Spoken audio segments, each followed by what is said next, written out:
यार ये बहुत बढ़िया आदमी है। 3 दिन बाद मैंने फिर फोन कर दिया, मैं कहा अनिल भाई साहब कहाँ हो? बोला यार मैं लंदन में हूँ। मैं कि लंदन में? अभी तो आप अमेरिका में। तो बोला फिर क्या हो गया, लंदन में कभी सम्मेलन नहीं हो सकता। मैं वाकई कमाल का आदमी हूँ। मैं भाई साहब ढूंढता ढूंढता इनके घर ही पहुंच गया। बाहर मोहल्ले में इनका बच्चा खेलता हुआ मुझे नजर आ गया। उससे मैंने पूछ लिया बेटा पापा कहाँ पर है? बोला अंदर रसोई में मम्मी के साथ बर्तन बनवा रहा है। मैं कि ठीक है तू रुक। मैंने भाई से फोन किया, अनिल भाई साहब कहाँ हो, मिलना है आपसे। बोले भाई स्टीव मैं कनाडा में हूँ, तू कहाँ? बाकी कनाडा के गेट पे खड़ा हूँ, बाहर आ। सिन्हा जी से मैंने कहा कि अंकिता जी हैं, एक बहुत अच्छी कवित्री हैं आजकल और बहुत अच्छा श्रृंगार करती हैं। बोले यार हास्य वाली कवित्री बताओ कोई। मैं क्यों? यार पटना में हास्य को ज्यादा सुना नहीं जाता, वो श्रृंगार को ज्यादा सुना नहीं जाता। यार पटना में आपके लव गुरु मटुकनाथ हुए थे, जिन्होंने जूली के साथ 70 साल की उम्र में अपनी प्रेम की लीगें बढ़ाई थी। तो पटना में अगर श्रृंगार नहीं सुना जाएगा तो कहाँ सुना जाएगा? और आदरणीय दत्तू की चेहरे पर खुशी देख करके तो लगता है कि सारा श्रृंगार ही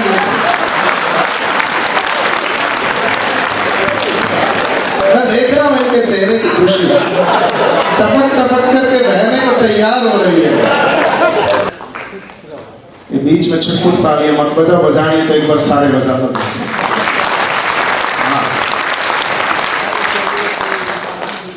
आज के इस कवि सम्मेलन के डेरा प्रमुख हमारे आदरणीय पद्मश्री सुरेंद्र शर्मा जी हैं। उनके पीछे से शुरू में मैं थोड़ा सा अतिरिक्त समय ले गया, मेरी भ्रष्टता। पीछे से उन्होंने भी मेरे को डंडा दिया तो मैं भी थोड़ा सा घबरा गया, अपनी पंक्तियां भूल गया भाई साहब। अब घबराहट में हो जाता है भाई साहब, अच्छे अच्छे से हो जाता है। लाल किले का सबसे बड़ा कवि सम्मेलन माना जाता है। वहां पर एक कवि आया भाई साहब, पहली लाइन में ही पंक्ति भूल गया, एक पंक्ति पढ़ी और आगे कविता भूल गया पूरी। हाँ हो जाता है। उसने कविता पढ़ना शुरू किया, बोला चौराहे पर खड़ा कुत्ता,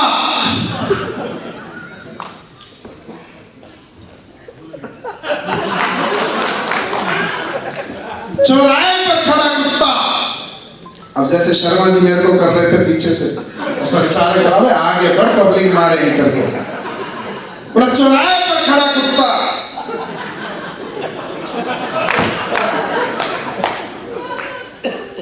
वह जल्दी कर। बोला चौराहे पर खड़ा कुत्ता और कुत्ते के ऊपर कुत्ता। अब अगली पंक्ति याद नहीं आ रही अगले के, और वो कुत्तों पे कुत्ते चढ़ाए जा रहे।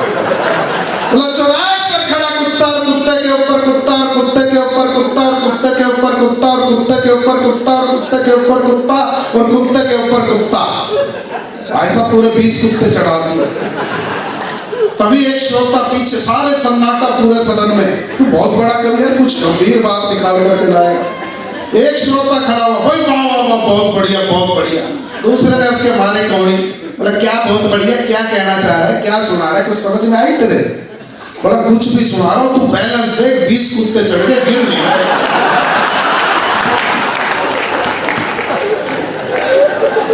तो दोस्तों बस ये हंसी और खुशी बांटने हम लोग आप लोगों के बीच में आए हैं। मैंने तो कभी कहा था कि मैं अपने ही दिल में सदा झांकता हूँ, नहीं दूसरों की कमी जांचता हूँ, और यही एक रब ने हुनर यश को बख्शा, जहां भी जाऊं हंसी बांटता। वाह वाह वाह। और जब पंक्तियां विस्मृत हुई थी, मैं आदरणीय शर्मा जी के चरणों में ही समर्पित करता हूं कि मैं क्या कहना चाह रहा था, कि क्यों शर्मा जी आज इतने बड़े नाम हैं जिनको सुनने के लिए हमारे बाबूजी भी बहुत उतावले हैं। बीच में ही डिमांड लगा रहे हैं 2 कवियों का नंबर काट के कि शर्मा जी। अरे शर्मा जी को सुनने के बाद यहाँ बचेगा कौन फिर? वो तो हमारे ग्रुप का एक क्या बचा करके रखा हुआ है। और इतने बड़े कवि बनना सहज नहीं है भाई साहब। कैसे बना जाता है इतना बड़ा कवि?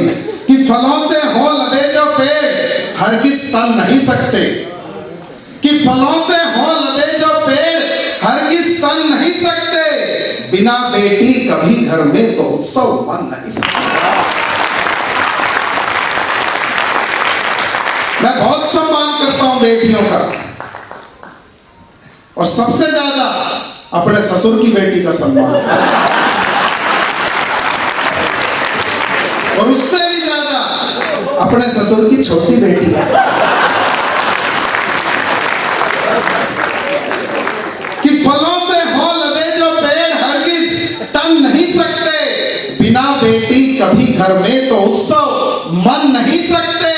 और यही एक बात तुलसी और कालिदास से सीखी, बिना बीवी से खाए लात कभी तुम बन नहीं सकते।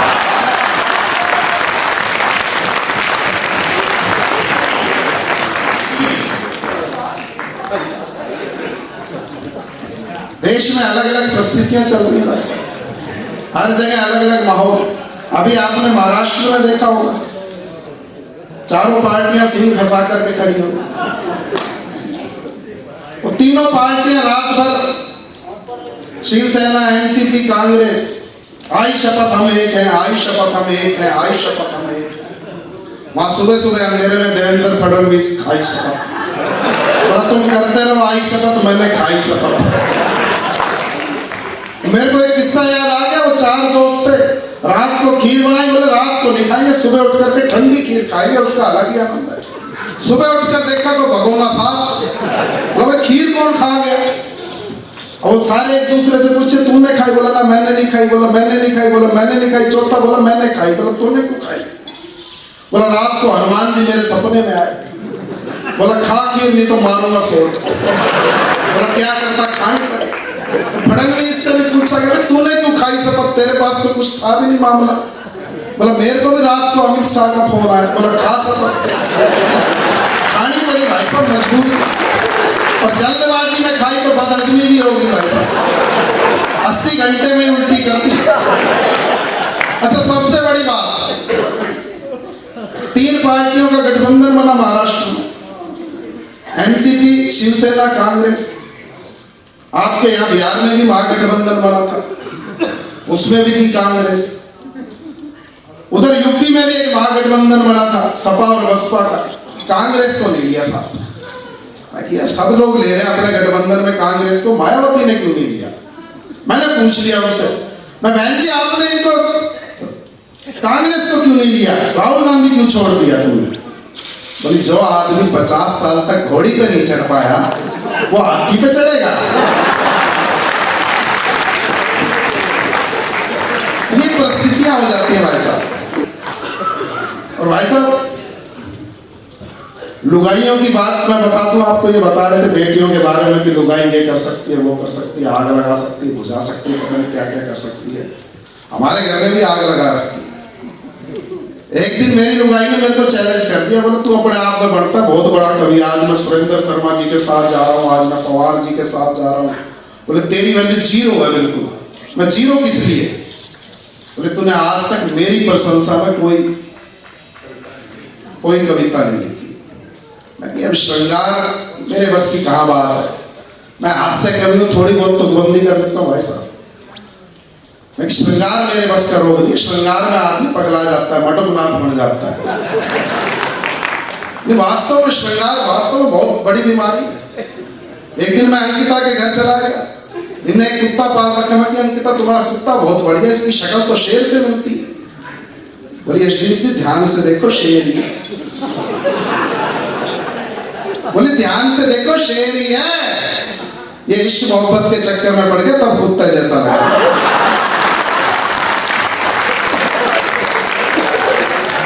तो मैंने उसको समझाया मैं मेरे बस का काम नहीं है, श्रृंगार विंगार थोड़ी बहुत तो बंदी कर देता हूँ, अपनी रोजी रोटी चला रहा हूँ, कुछ भी कर रहा हूँ।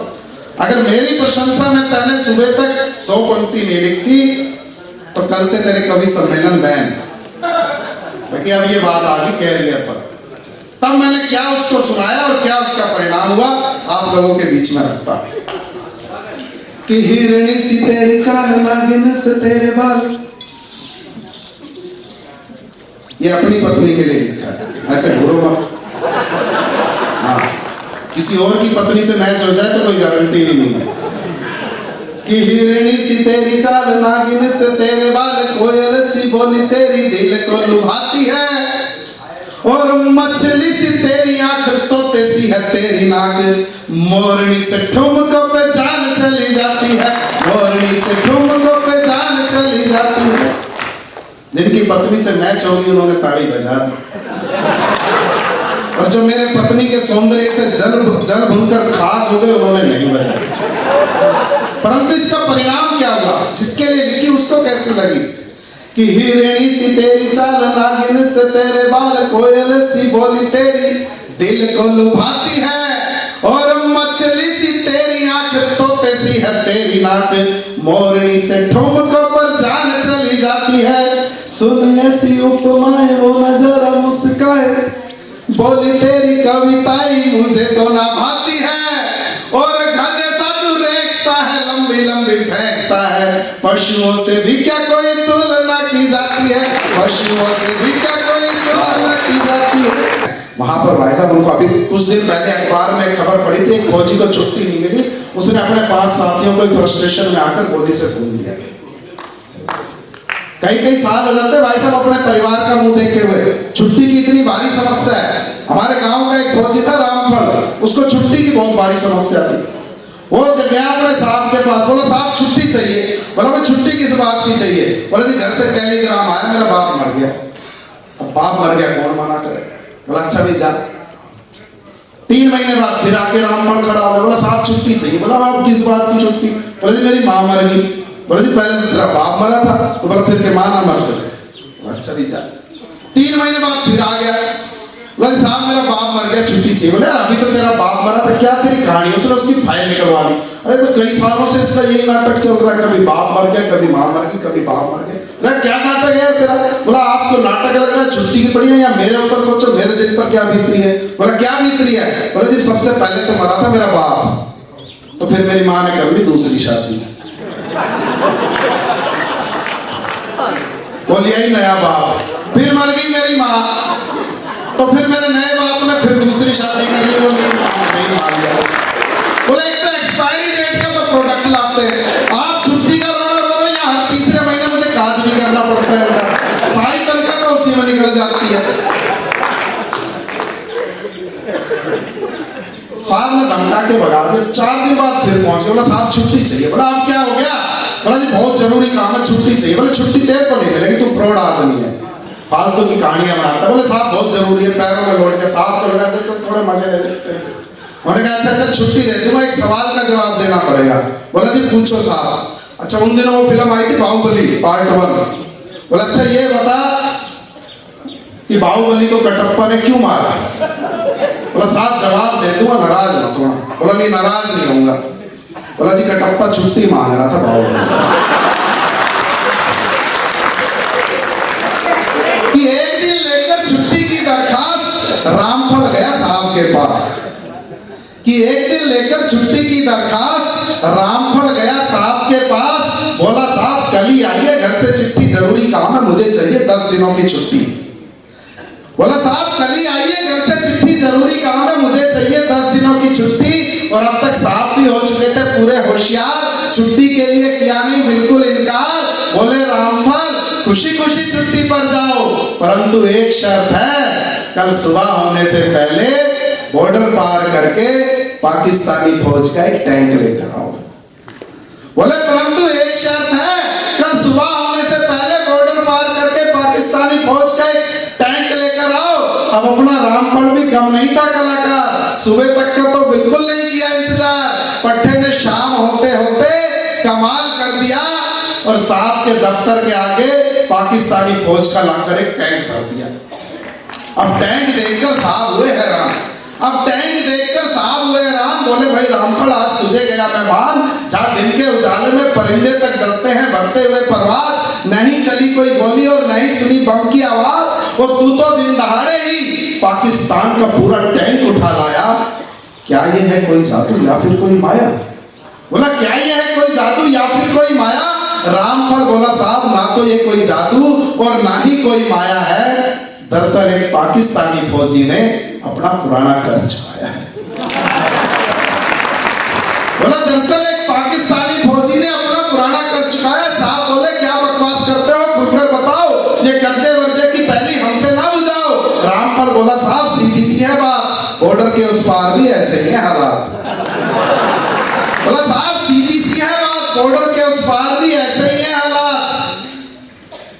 बोला 3 महीने पहले सुलेमान को छुट्टी देने के बदले उनके साहब ने भी भारत का एक टैंक लाने की शर्त अड़ा दी थी और उसकी मजबूरी समझकर हमने अपना एक टैंक देकर उसकी बिगड़ी बात करा दी। बोला आज जब मैंने उसे अपना दर्द सुनाया तो उसने भी अपना एक टैंक पहुंचाकर अपना पुराना कर चुकाया। सुनते ही साहब की आंखें हो गई गुस्से से लाल। बोले रामपत दुश्मनों से मिली भगत का क्या तुमको बिल्कुल नहीं मलाल? रामपत बोला साहब गलत मत समझना, मेरी देशभक्ति पर जरा भी शक मत करना। रामपत बोला साहब गलत मत समझना, मेरी देशभक्ति पर जरा भी शक मत करना। यारी दोस्ती अपनी जगह, वतन परस्ती अपनी जगह। बोला दोस्ती देशभक्ति के आड़े आएगी और कर्ज की लकीर फर्ज से बढ़ने ना पाएगी। बोला दोस्ती देशभक्ति के आड़े आएगी, कर्ज की लकीर फर्ज से बढ़ने ना पाएगी। और यारी में अगर मांगा दूध तो खीर देंगे और मांग लिया कश्मीर तो फिर चीर देंगे।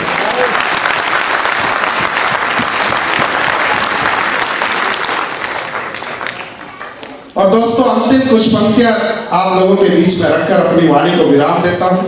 बात कश्मीर की आई तो अब तो कश्मीर वैसे भी कोई नहीं ले सकता, पहले भी नहीं ले सकता था। एक बहुत ही ऐतिहासिक निर्णय हुआ अभी हाल में ही, उस विषय पर अभी तक किसी ने कुछ नहीं कहा। तो मैं चाहूंगा कि कुछ पंक्तियां जो 370 हटाई है अभी केंद्र सरकार ने, वहां पर मैं कुछ पंक्तियां आप लोगों के बीच में रखता हूं और अपने काव्य पाठ को विराम देता हूं और इस कवि सम्मेलन को आगे गति प्रदान देने का काम करता हूं। भाई थोड़ा सा एक बार चहल पहल कम कर दीजिए, एक बार तालियों से आप थोड़ा सा मुझे। उसके बाद तो हमारे यहाँ बीच में हास्य के शिखर पुरुष स्वयं पद्मश्री सुरेंद्र शर्मा उपस्थित हैं। तो मैं अंतिम कुछ पंक्तियां आप लोगों के बीच में रखता हूं, बस अपना मन दीजिएगा। कि केसर की घाटी अपनी होकर भी लगी पराई थी, कि केसर की घाटी अपनी होकर भी लगी पराई थी, कश्यप की भूमि पर कैसे नाग फली उगाई थी।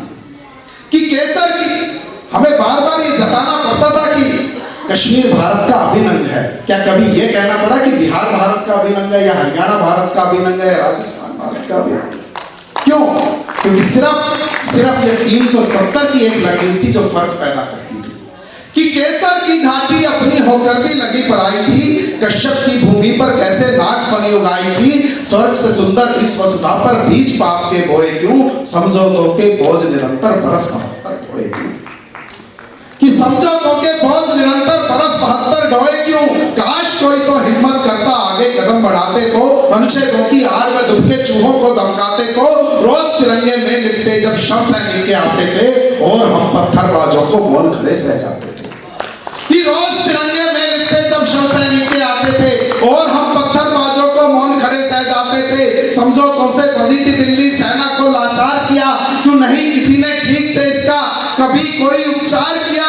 काश कोई तो हिम्मत करता आगे कदम बढ़ाते को, समझौतों की आड़ में दुबके चूहों को धमकाते को। कि काश कोई तो हिम्मत करता आगे कदम बढ़ाते को, समझौतों की आड़ में दुबके चूहों को धमकाते को। तभी वक्त ने करवट बदली, दिल्ली को नया सरदार मिला, मात भारती की आंखों में सपनों का संसार मिला। कि तभी वक्त ने करवट बदली, दिल्ली को सरदार मिला, मात भारती की आंखों में सपनों का संसार खिला।